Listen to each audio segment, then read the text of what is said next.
What's up, guys, and welcome to the end of week 2 of my beard regrow journey. If you're just joining us, make sure that you go back and watch last week's episode where I talk about the reasons why I cut my beard off and why I'm doing this regrow journey, as well as what the first week's tips and tricks that I have of going from a fresh, clean slate to the first week's beard, or things that you're going to want to do right off the bat. This week, I want to talk a little bit about the products that I've added into my beard routine and my initial feelings of where I'm at and having shaved off my beard.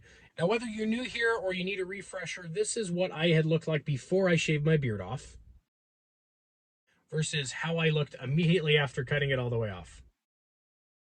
Now, I've been told a lot I look like two different people, which your beard can make a huge difference on your appearance.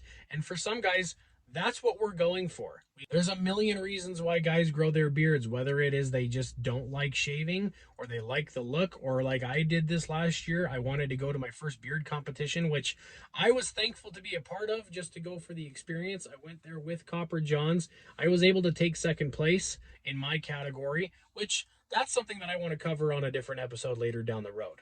But there are a bunch of different reasons why guys grow their beard. There's a lot of people out there that say it's a fad. It's not a fad. It's a lifestyle. It's part of who you are. And one of the big things that Copper John says is be proud of who you are. If you love your beard, grow that thing. Be proud of what you have, whether you have a big, full, giant beard, or you have patchier beards, or you just have the mustache, goatee, chops, sideburns, whatever. Grow what you want to grow what you can grow, and be proud of it. Now, just as a refresher, last week I talked about the initial two products that I immediately started using as soon as my beard was cut off. The first one being good quality beard oil. Now, I love my Copper Johns beard oil. It's the only beard oil I use. Copper Johns is the only beard products I use, but I swear by their beard oil. If you use nothing else, use the beard oil. It will make such a huge difference to the skin and the hair follicles underneath the main body of your beard. And the other thing that I use very religiously is biotin gummies. Biotin is what your beard needs to grow. Genetics is the main ingredients in your beard growth, in your facial hair growth. But your beard hair is made up of protein, and a major fuel source for protein is biotin. So make sure if you're trying to grow a thicker, fuller, longer, healthier beard, try biotin gummies. Now, this week, I wanted to talk about the two things that I have added into my daily routine. First being beard butter. Beard butter is something that you're going to want to use in conjunction with beard oil. You can use them both separately, but in my personal opinion, you want to use them both to really achieve what you're looking for. Now, we've talked about how beard oil is mainly for the skin underneath your beard. The beard oil does do a lot for your beard hair as well, but if you're looking for softer, more hydrated beard hair, you're going to want to try beard butter. It's essentially a leave-in conditioner for your beard. Now, me personally, I use beard butter twice a day. I use it right after I get out of the shower. I put in the beard oil, I let that sit for about 5 minutes or so, and then I come back and I finish it with the beard butter. I also use beard butter before I go to bed. And like I said, it's a leave-in conditioner. And the nice thing is it absorbs into your beard, so you're not going to be left with a greasy pillowcase all night long. Now, my favorite beard butter is In the Saddle from Copper Johns. Now, I love the sweet smelling, almost cologne type scents from Copper Johns, but Copper Johns has such a wide range of scent profiles that there's something for everybody. Now, as you become familiar with Copper Johns, you will find the different mashups of scents that you will like, whether you get the matching oil and butter or you do kind of a combination. One of my favorite combinations is In the Saddle beard butter and Old Ephraim beard oil. The two of those mixed together gives me that sweet, almost cologne scent that I like. So my beard hair grows just over a half an inch a month, and right now I'm right at about a quarter inch. I can pinch it, and that's when I suggest introducing beard butter when your hair is starting to get that spiky or pokey phase. The next thing that I have added into my beard routine this week was a boar hair bristle brush.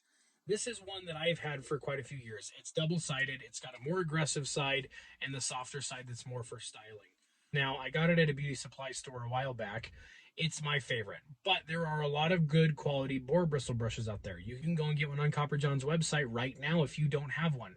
I highly suggest that you add a boar hair bristle brush into your beard routine, whether you have a long full beard or you just have short stubble like me. Now, I'm sure some of you are probably wondering, why am I using a boar bristle brush at such a short beard stage?